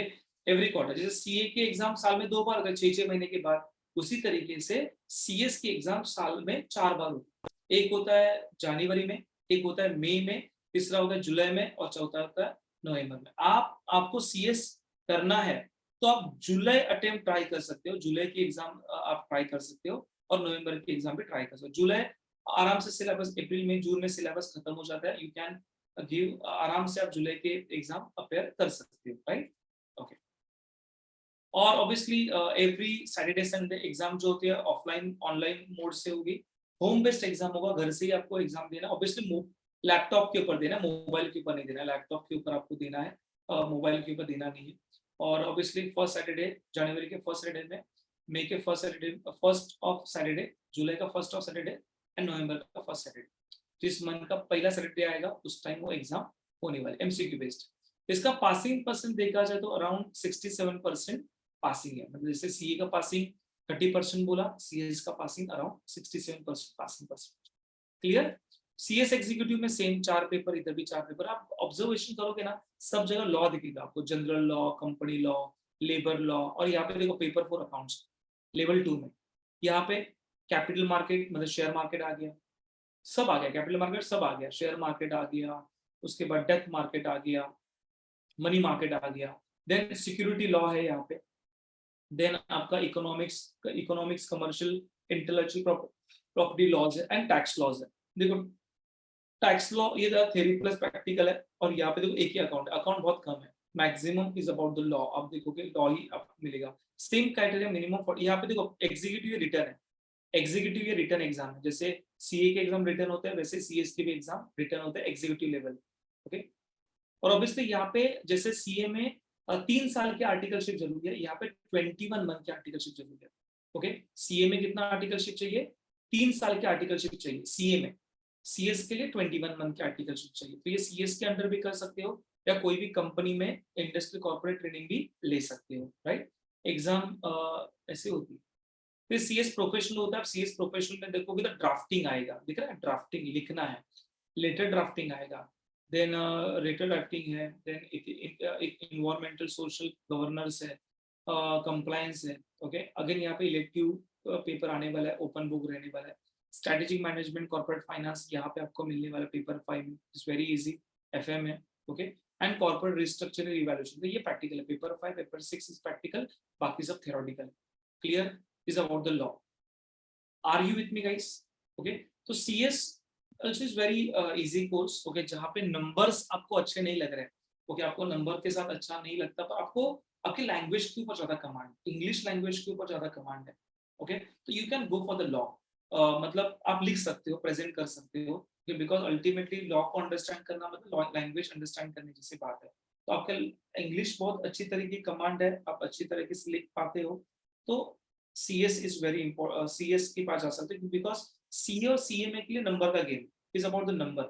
मैथ्स अलग होता है, अकाउंट्स अलग होता है, आपको पता ही है, maths is different part, account is different part. अभी तो कैलकुलेटर है, हेलो, अभी 1+ आपको समझो प्रोसीजर बराबर से पता है, आपको 11th-12th में दिक्कत क्या होती थी, टोटल की दिक्कत होती थी, यस और नो, प्लस माइनस की दिक्कत होती थी, मल्टीप्लिकेशन मुझे पता है मल्टीप्लिकेशन करना है पर गलत मल्टीप्लिकेशन किया, डिवीजन करना है पर गलत डिवीजन किया, यस और नो, स्क्वायर नहीं पता मुझे, यस।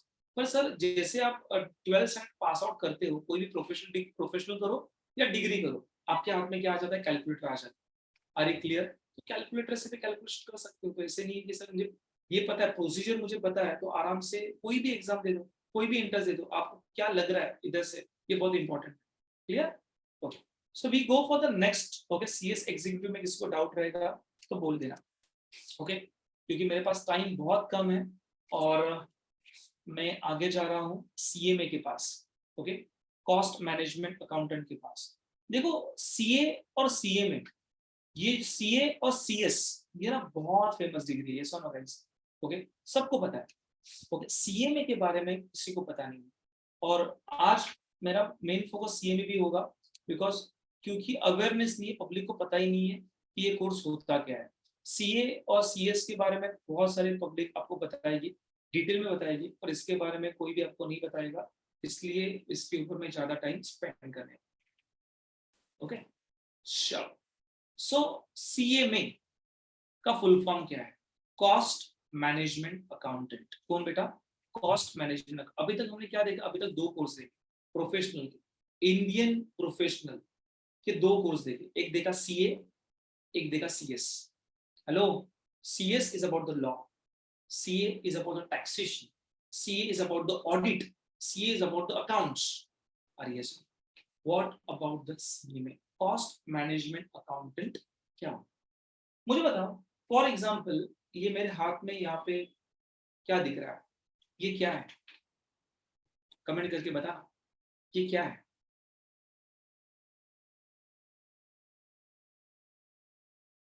कमेंट करके बताओ, ये मेरे हाथ में क्या है? एसी का रिमोट है, शिवम बोल रहा है एसी का रिमोट है। वेरी गुड, एसी का रिमोट है। Very good, very good guys, very good. आप सब लोग मेरे साथ हो, कुछ अच्छा लग रहा है, राइट? एसी का रिमोट, मुझे तो रिमोट। ओके, ये बनाने के लिए कुछ ना कुछ तो खर्चा आया रहेगा, यस सर।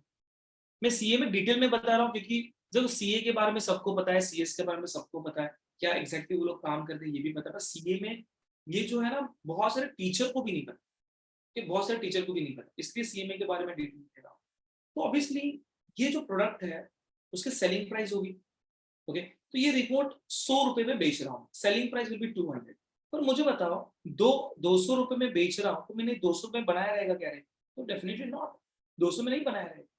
तो वैसे इसकी बनाने की कॉस्ट कितनी होगी? तो 20 rupees, 30 rupees, 40 rupees, what ever it is, कुछ भी हो सकती है। यस और नो गाइस? ओके, 300, 400, 500, ओके, कितना भी हो सकता है। तो ऑब्वियसली फॉर एग्जाम्पल ये मैं 100 रुपए बेच रहा हूँ और इसकी कॉस्ट जो है ये 40 रुपीज है, 40 रुपए उसकी कॉस्ट है। कॉस्ट कितना है? 40 रुपीज इसकी कॉस्ट। तो ये 40 रुपए कॉस्ट कैसे आया? वो निकालना किसका काम होता है बेटा? Cost management accountant. देखो ये तीनों जन काम कैसे करते?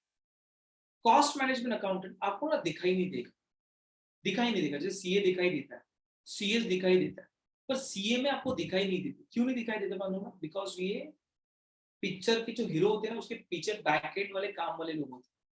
मतलब फॉर एग्जांपल कोई भी प्रोडक्ट बेचना है तो उसकी कॉस्ट डिसाइड करना बहुत ही इंपॉर्टेंट है, बहुत ही क्रूशियल है। ये सुनो, आपने गलती से भी रॉन्ग कॉस्ट डिसाइड किया, मतलब आपने ऐसे तुक्का मारा, 100 रुपए में बेचते हैं, सेलिंग प्राइस 100, पर ये बनाने के लिए 120 रुपए आपको लग रहा है, 120 रुपीज लग रहा है सर। देखो आप अकाउंट्स अपने पढ़ा 11-12 का, ओके, इसकी बनाने की कॉस्ट 120 रुपया है, आप सेल 100 रुपए में कर रहे हो तो 20 रुपीज का नुकसान किया। Yes sir, it's getting a loss of 20 rupees. मैं फिक्स कॉस्ट को नहीं बोल रहा, मैं एडवर्टाइजिंग कॉस्ट, प्रमोशन, मार्केटिंग, उसकी कॉस्ट तो पकड़ रहा नहीं, मैं तो इसकी मैन्युफैक्चरिंग कॉस्ट बता रहा हूँ। इफ आप 120 में बना रहे हो और 100 रुपए में बेच रहे हो तो 20 रुपीज का घाटा हो रहा है, 20 रुपीज का लॉस। तो पहले कोई भी कंपनी में पहला जो काम करता है ना वो कॉस्ट मैनेजमेंट अकाउंटेंट करता है। इस प्रोडक्ट की कॉस्ट को फाइंड आउट करना, एक्चुअल कॉस्ट कितने में चार्ज करना चाहिए। फिर ये प्रोडक्ट बेचा जाता है, प्रोडक्ट बेचने के बाद एक तो आपको प्रॉफिट होगा, नहीं तो लॉस होगा। और ये प्रॉफिट लॉस सही है क्या गलत है, ये कौन चेक करता है? Chart accountant check.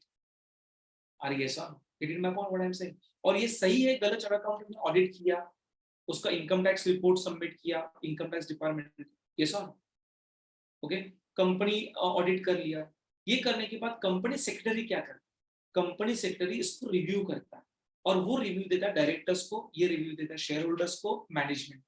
अरे गेट इट माय पॉइंट? तो पहला वर्क जो करता है ना वो कॉस्ट मैनेजमेंट अकाउंटेंट करता है। इसलिए कॉस्ट मैनेजमेंट अकाउंटेंट का रोल कंपनी में बहुत ही इंपॉर्टेंट लेवल माना जाता है, बिकॉज वो दिखते नहीं है, ओके, वो शो नहीं होते, बट उनका काम कंपनी में मेन और इम्पोर्टेंट काम। बिकॉज डिसीजन गलत हुआ तो कंपनी लॉस में जा सकती है और कंपनी बंद हो सकती है। अरे क्लियर? तो सीएमए का फुल फॉर्म है कॉस्ट मैनेजमेंट अकाउंटेंट, ओके। और ऑब्वियसली सीएमए का डिमांड जो है वो सब जगह है, ओके। ये जा रहे सेगमेंट, सारे सेगमेंट, आप कहाँ पे भी आप सेगमेंट देखो, government segment, private segment, banking, finance, development, education, service, public utility, trading, research, सब में, ओके। देखो सर्विस भी रहेगी तो सर्विस की कॉस्ट होती है ना। सर्विस में फीस 25,000 फीस लगा रहा हूँ तो 25,000 फीस लगा रहा हूँ सेलिंग प्राइस है, और उसकी कॉस्ट डिसाइड करना तो सीएमए का काम है। यस। और आप देखोगे बड़े बड़े कंपनी में, जितनी बड़े बड़े कंपनीज है वहाँ पे 3M में तो या कोई भी ये सब मल्टीनेशनल कंपनीज, जेरोक्स कंपनी है, राइट, वर्लपुल कंपनी है, जॉनसन एंड जॉनसन है, माइक्रोसॉफ्ट है, ओके। ये सारे कंपनी में की मैनेजर रोल, इंपॉर्टेंट रोल ये सीएमए प्ले कर रहा है। 500 फॉर्चून कंपनी। और आपने देखा यार लिखा है, ओके, अब्दुल कलाम का एक स्टेटमेंट है, if we have to succeed in a globalized world, we have to enlarge the scope of cost audit to cover all the aspect of manufacturing and service sector activity, including the healthcare and the education. और आपको पता ही है अभी जो देखो making India, ये concept India में लाया, मेकिंग इंडिया, जो भी मैन्युफैक्चरिंग है वो इंडिया में करो। देन आत्मनिर्भर भारत, ये आपने सुना रहेगा, आत्मनिर्भर भारत, ओके, मतलब क्या, सारे प्रोडक्शन, सारी चीजें इंडिया में ही होगी। अभी मुझे बताओ जहाँ पे प्रोडक्शन होगा, जहाँ पे मैन्युफैक्चरिंग होगा, मेकिंग इंडिया के कॉन्सेप्ट गवर्नमेंट आ रहा है, सपोर्ट दे रहे हैं, फंडिंग दे रहे हैं, तो बहुत सारे कंपनी डेवलप होंगे, और जहाँ पे बहुत सारी कंपनी डेवलप होगी वहाँ पे कॉस्ट मैनेजमेंट अकाउंटिंग की जरूरत है। मैं अभी नहीं बात कर, मैं 10 साल के बाद की बात कर रहा हूँ कि 10 साल के बाद इंडिया का लेवल कुछ तो अलग लेवल होने का, और उस लेवल पे आप रेडी नहीं होगे और तभी आप बोलोगे 10 साल के बाद मैं करूंगा, तो आपके पास से अपॉर्चुनिटी जा सकता है, राइट। यस। नेक्स्ट है सीएमए, ऑब्वियसली सेम लेवल, पहले लेवल 1 फाउंडेशन जो भी आपने देखा, एग्जाम 12th स्टैंडर्ड होना बहुत जरूरी है। यहाँ पे भी कितने पेपर बेटा? 4 पेपर। आप देखो सीए करो, सीएमए करो, सीएस करो, 4 पेपर तो देना ही आप, पेपर 1, पेपर 2, पेपर 3, पेपर 4। यहाँ पे 100 मार्क्स के पेपर, ओके सेम लॉ है, अकाउंट्स है, मैथ्स है, इकोनॉमिक्स।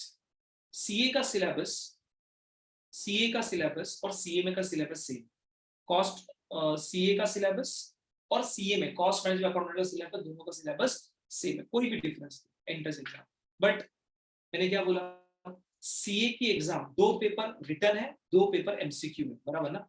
2 पेपर रिटर्न है, 2 पेपर एमसीक्यू। सीएमए में चारों paper MCQ, multiple choice question, no negative mark. Okay CMA में जो 2 ऑब्जेक्टिव पेपर है ना, उसके नेगेटिव मार्क। ओके पर सीएमए में नेगेटिव मार्किंग नहीं है सर, आपको जो भी आपने लिखा उसको मार्क्स मिल जाएगा, राइट? 4 पेपर है, पासिंग सेम 40-40 पासिंग है और 50 आपका ओवरऑल। ये एग्जाम कभी आते हैं सर? ये भी एग्जाम साल में 2 बार आएगा, एक आएगा दिसंबर और दूसरा आएगा जून। दिसंबर जून। सीए की एग्जाम नवंबर और मई, नवंबर और मई। और सीएमए की एग्जाम दिसंबर एंड जून, साल में 2 बार। सीए की एग्जाम साल में 2 बार आएगी, सीएमए की एग्जाम साल में 2 बार आएगी, और सीएस की एग्जाम साल में, सीएस ईटी किया साल में 4 बार आएगी, और सीएस एग्जीक्यूटिव नेक्स्ट लेवल और सीएस फाइनल साल में 2 बार आएगी, right? Yes. Minimum passing same, जैसे मैंने चारों सेगमेंट, तीनों सेगमेंट के लिए सेम, राइट? सो आपको जून अटेम्प्ट देना है तो जनवरी से पहले रजिस्ट्रेशन करना है, दिसंबर अटेम्प्ट देना है तो 31 जुलाई से रजिस्ट्रेशन करना है। ये पीपीटी आपको मैं सब डिटेल में भेज दूँ, राइट? एग्जाम कैसे होगी सर? सेंटर बेस्ड एग्जाम होगी। ये एग्जाम सेंटर बेस्ड, आपको सेंटर में जाकर, घर से नहीं सर। सीएस की एग्जाम घर से, पर ये एग्जाम आपको सेंटर में जाके देना है।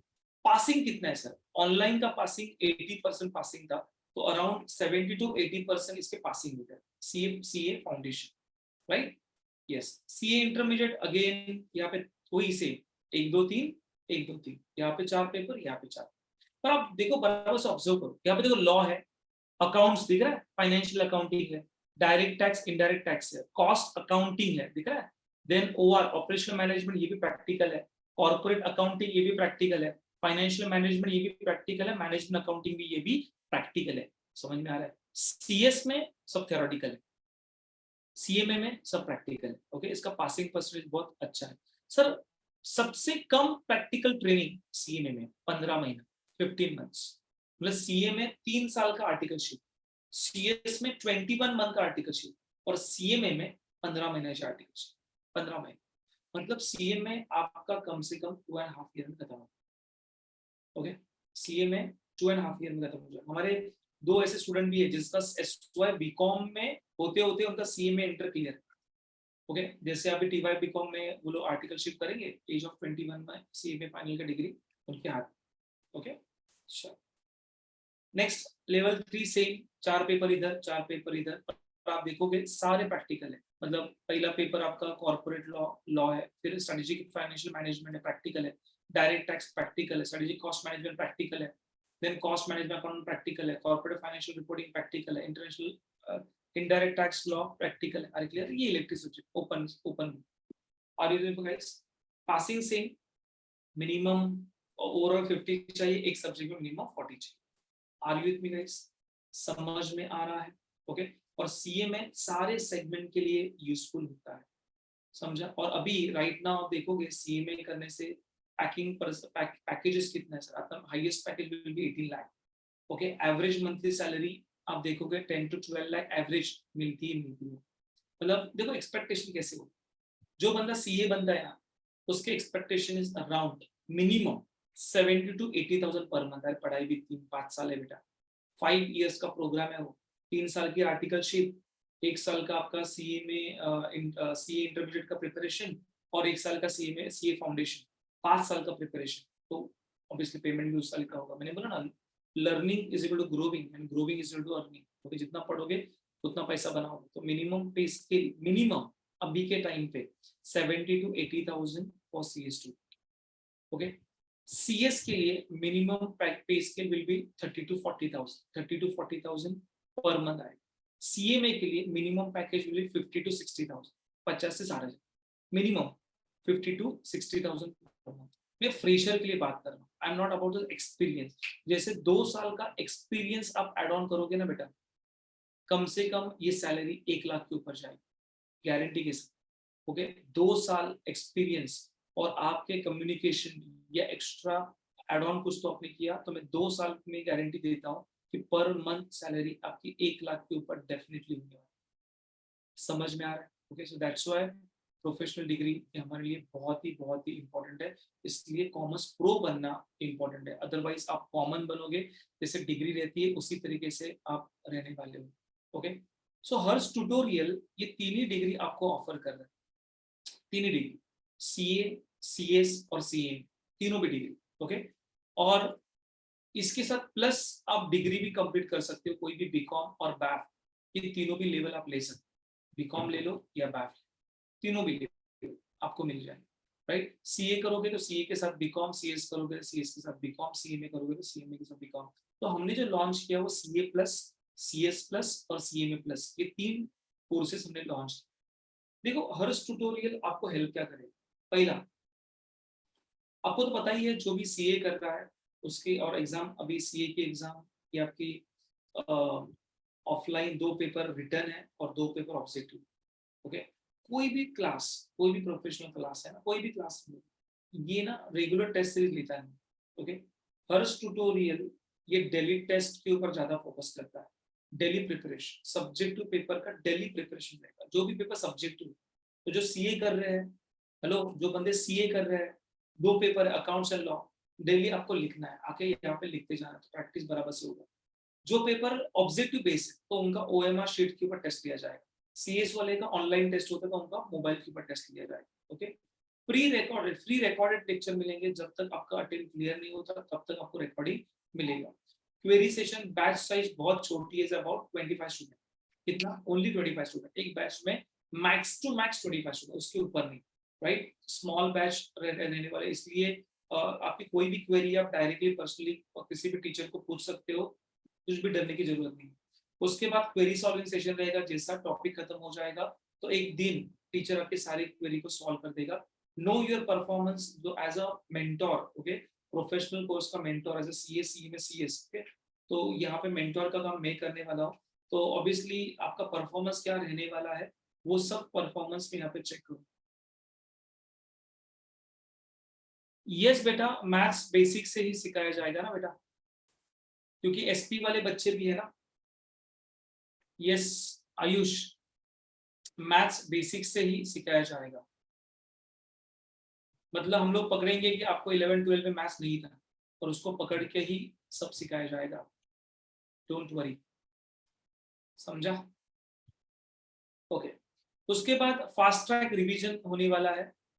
Okay, fast track revision, yes SP student के लिए, हाँ yes yes Ayush sir, science भी, साइंस वाले भी कर सकते हैं क्या कौन। यस बेटा अथर्व, साइंस वाला भी बंदा कर सकता है, कोई दिक्कत नहीं, पर थोड़ा पढ़ाई करना पड़ेगा, मतलब साइंस वाला बंदा अभी कॉमर्स सीए कर रहा है या सीए में कर रहा है, सीएस कर रहा है, तो थोड़ा सा एडवांस पढ़ाई करना पड़ेगा। एडवांस पढ़ाई थोड़ा करोगे, ऐसे बहुत सारे लोग हैं जिसने बीएससी किया, बीएससी करने के बाद सीए किया, ऐसे भी बहुत सारे लोग। सर बीएमएस कर सकते हैं क्या, नहीं सर बीएमएस मत करो, मैं नॉर्मली सजेस्ट नहीं करता। Yes Vighnesh, I am also, yes Vighnesh को कर सकता है बेटा, आपका एसपी रहेगा तो भी आप आराम से कोई भी डिग्री करो, कोई दिक्कत नहीं है। मैथ्स तो बेसिक से ही पढ़ाया जाएगा, बिकॉज बैच जो बनती है ओनली क्या मैथ स्टूडेंट के लिए, एसपी स्टूडेंट के लिए नहीं बनती, सबके लिए बनती है, तो वहाँ पे एसपी को एसपी के माइंडसेट से पढ़ाया जाएगा, डोंट वरी। ओके, मैथ्स इसलिए तो बैच की साइज हमने छोटी रखी है कि एटलीस्ट आपको 1-to-1 दिया जाए।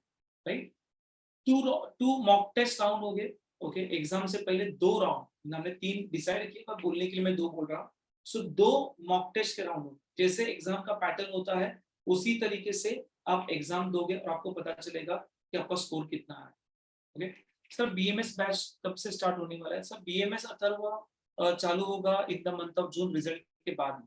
हाँ, एक्स्ट्रा, और ये देखो ये बहुत benefit, extra 1 attempt if the result unfortunately unsuccessful, if समझो रिजल्ट आपका नेगेटिव गया, ओके नेगेटिव आ गया, वापस आप देख सकते हो लेक्चर, कोई दिक्कत नहीं। ओके, वापस आप बैठ सकते हो और वापस आप बैठ सकते हो और रिवाइज कर सकते हो, वापस सिलेबस, वापस मैथ्स के लेक्चर बैठो, चलेगा, कोई दिक्कत नहीं। आपको कोई भी एक्स्ट्रा फीस यहाँ पे नहीं करनी, कोई भी एक्स्ट्रा फी नहीं पे, राइट। और ऑब्वियसली एफवाई बीकॉम और एफवाई बैफ का आपको स्मॉल अमाउंट ऑफ इन्वेस्टमेंट है, वो पे करके आपको बीकॉम और बैफ के सारे कोर्स जो है वो आपको मिल जाएंगे, small amount, is not is around 200, 300, 500,000 तक इसकी कॉस्ट हो सकती है, राइट? और श्रेया पूछ रही की सर स्पोर्ट्स सुद्धा करायचं आहे, कोणता कोर्स आहे? So Shreya, most of the BMS you can try, Shreya Patil. Okay, BMS तो try कर. Okay, otherwise BCom try किया तो भी चलेगा, because फिर आगे जाके MBA करना है. Are you with me guys? सब लोग मेरे साथ हो? These are all the faculties.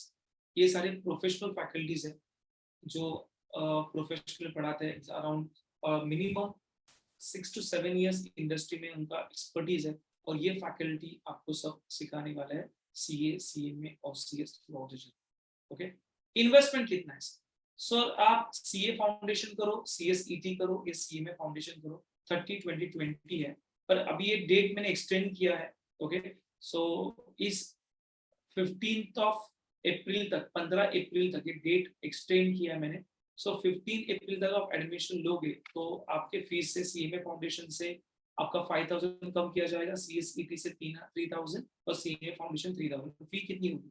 CMA foundation 25,000, CSET 17,000 और CMA फाउंडेशन 17,000. मतलब ये हो जाएगा 25, 17, 7. Are you with me guys? Okay, so ये मैंने डेट एक्सटेंड किया है बिकॉज ऑनलाइन सेशन बहुत ही लेट किया हमने. सो दैट्स व्हाई डेट 25 मार्च थे तो 31 मार्च हो गया. अभी 15 अप्रैल तक उसका एक्सटेंशन बढ़ा दिया है. क्लियर बेटा? बैच चालू हो गई. अभी CA फाउंडेशन की बैच भी 10th अप्रैल से स्टार्ट होने वाली है. ये 3rd अप्रैल नहीं है, 10th अप्रैल से बैच चालू होगी. CS foundation 11th April, CMA foundation 11th April. Are you with me guys? सब लोग मेरे साथ? ओके, और जैसे आपको लग रहा है कि सर मुझे प्रोफेशनल बनना है, तो hunger will always find the way. आपको भूख कितनी लगी है प्रोफेशनल की, वो डिपेंड करता है. No matter how hard it's create the road. मतलब ये पाथ कितना difficult.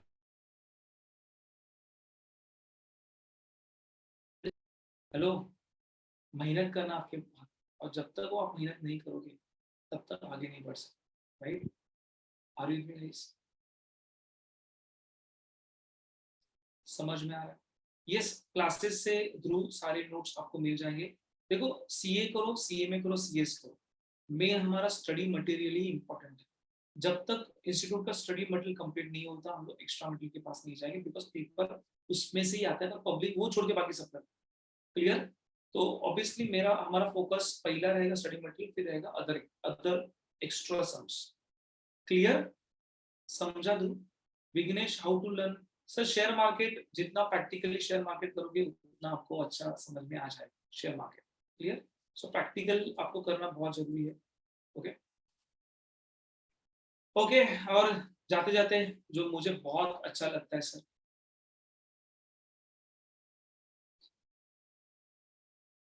Okay, dream transform into the thought into result and result into action. Yes और ओके. देखो, अब्दुल कलाम का एक स्टेटमेंट मुझे बहुत अच्छा लगता है. पहले तो आप ड्रीम देखो, ओके, ड्रीम का थॉट में कन्वर्जन करो, and thought playing the action, एक एक्शन लेना, रिजल्ट आपके सामने आए. ओके, कम से कम आगे के 3 से 4 साल आप एफर्ट डालना. इतने एफर्ट डालना ना, क्योंकि मुझे पता है बेटा, ओके, मैं BCom, BMS, BAB, BBA सारे सेगमेंट को पढ़ाता हूँ. ओके, एवरी ईयर पढ़ा. पर आफ्टर TY अगेन एक सवाल आता है कि सर मैं क्या करूं? MBA ये ऑप्शन है, पर MBA में minimum investment is around 10 to 15 lakh. अच्छे कॉलेज से आप कर रहे हो, और अच्छे कॉलेज में लिखने के लिए CET और CAT देना बहुत जरूरी है, जो आप SY में दोगे. SY में एक आप नहीं कर रहे हो प्रोफेशनल, और उसकी क्लास की फीस 60,000 क्लास की फी CET और CAT. ओके, वो 60,000, उसमें आपने अच्छा परफॉर्म नहीं किया तो लोअर लेवल कॉलेज मिलेगा. अच्छा परफॉर्म किया, अच्छा कॉलेज मिलेगा. Minimum investment 10 lakh, 10 lakh minimum investment. Okay, और यही प्रोफेशनल कोर्स मैक्सिमम हो जाते 2 लाख, इज अराउंड 2 लाख. और इसका ROI, सच बताओ, इस ROI is around 100% ROI. Okay, मतलब पहले ही 2-3 पेमेंट में ही आपका पूरा पैसा कवर हो जाए. अरे जाने दो, आर्टिकलशिप में कवर हो जाए. CA की आर्टिकलशिप 3 साल की है, CA की आर्टिकलशिप 3 साल की है, CMA की 15 महीने की है, और CS की तो 21 मंथ्स की है. तो आप सोचो, इफ CA में आप कर रहे हो 15 मंथ्स की आर्टिकलशिप है, 10,000 मिनिमम सैलरी पकड़ा तो 15 मंथ्स मल्टीप्लाई में 10 करूंगा, ऐसा ही यहाँ पे मेरा 1,50,000 यहाँ पे जमा हो रहा है। कोर्स का इन्वेस्टमेंट 2 लाख रुपए अराउंड में बोला, तीनों भी है, foundation, intermediate, final, max to max. अरे क्लियर? सीए करोगे इसका इन्वेस्टमेंट 2,50,000 तक जाएगा, सीएस करोगे अराउंड 2 लाख तक हो जाएगा, समझो। और एवरी जितने भी कोर्सेस है उसके आर्टिकलशिप में आपको मिनिमम पे स्केल मिलेगा ही मिलेगा, ओके। तो इतना ब्यूटीफुल कोर्स ये नहीं मिलेगा। हाँ, मैं ये कहता हूँ कि थोड़ा हार्ड वर्किंग करना पड़ेगा, मेहनत करना पड़ेगा, एफर्ट डालना पड़ेगा, ओके, तो ही जाके रिजल्ट आएगा। यस, ऑब्वियसली विदाउट एफर्ट से कुछ होता नहीं है। सिंपल है, जितना आप शॉर्टकट करोगे ना उतना ही शॉर्ट इनकम कमाओगे, सिंपल। जितना आप लॉन्ग कट से जाओगे उतना लॉन्ग इनकम कमाओगे, सिंपल है लॉजिक, राइट। तो 3 साल बहुत ही मेहनत करो। अब इस अपने कॉल नहीं लिया ना बेटा, तो आप FY BCom, SY BCom, TY BCom करोगे और 3 साल के बाद वापस सवाल पूछो क्या करो, और 3 साल के बाद यही कोर्स आपके सामने, और क्या प्रोफेशनल या फॉरेन कोर्सेज सामने, ACCA आएगा, USCA में आएगा, CFA आएगा, वो कोर्स है ये सब। तो 3 साल आप एफर्ट डालोगे तो आप एक्स्ट्रा ऑर्डिनरी बनेगा। इसलिए मैं खुद कह रहा हूँ कि कॉमर्स प्रो बनना आपके लिए बहुत ही जरूरी है। क्लियर बेटा? Hello, are you with me guys? सब लोग मेरे साथ? Yes sir. तो प्लीज कैमरा थोड़ा ऑन करना, तो मुझे पता चलेगा कौन कौन पब्लिक यहाँ पे प्रेजेंट था, ओके। तो इफ कैमरा ऑन करोगे तो बहुत बहुत बहुत मुझे अच्छा लगेगा सर। मैं देखना चाहता हूँ कि यस यस सारे जन कैमरा ऑन करेंगे। और ऑब्वियसली मैं यहाँ पे पोल क्रिएट कर रहा हूँ, सो इसका पोल का आंसर देना, सबके लिए पोल आया सामने, तो please give the answer, feedback form है, तो आपके सामने एक पोल आया रहेगा, तो गिव द फीडबैक फॉर्म, कि फीडबैक फॉर्म फिलअप करो, at least we get idea. First time हमने ऑनलाइन सेशन लिया था, एटलीस्ट जिस बच्चों के लिए ऑफलाइन आना पॉसिबल नहीं था उनके लिए फीडबैक फॉर्म। सो आपको क्या करना है, क्लिक करना है और आगे आपको सबमिट करना है बटन। सो आपके सामने फीडबैक फॉर्म आया रहेगा, और लॉन्ग आंसर आपने नहीं लिखा तो भी चलेगा, पर एटलीस्ट बेसिक बेसिक चीजें इसमें फिलअप करो, बेसिक चीजें आप फिलअप करो at least.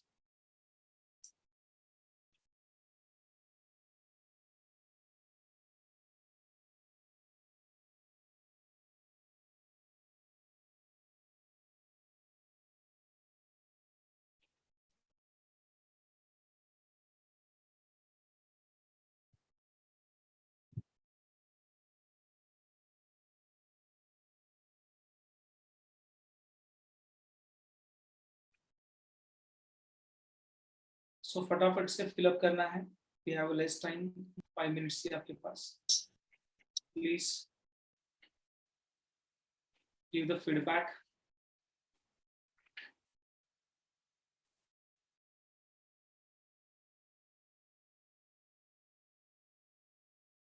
So thank you so much, कुछ लोग दे रहे हैं, thank you so much.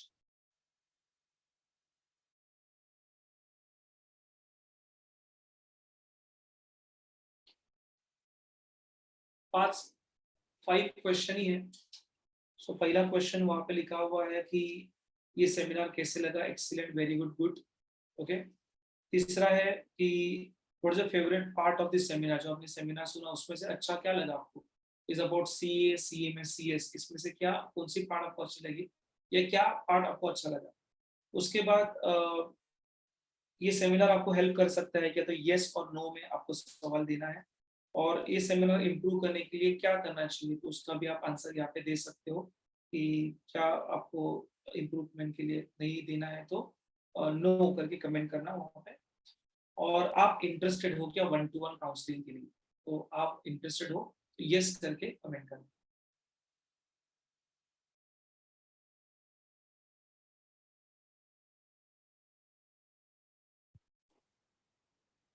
Great, okay.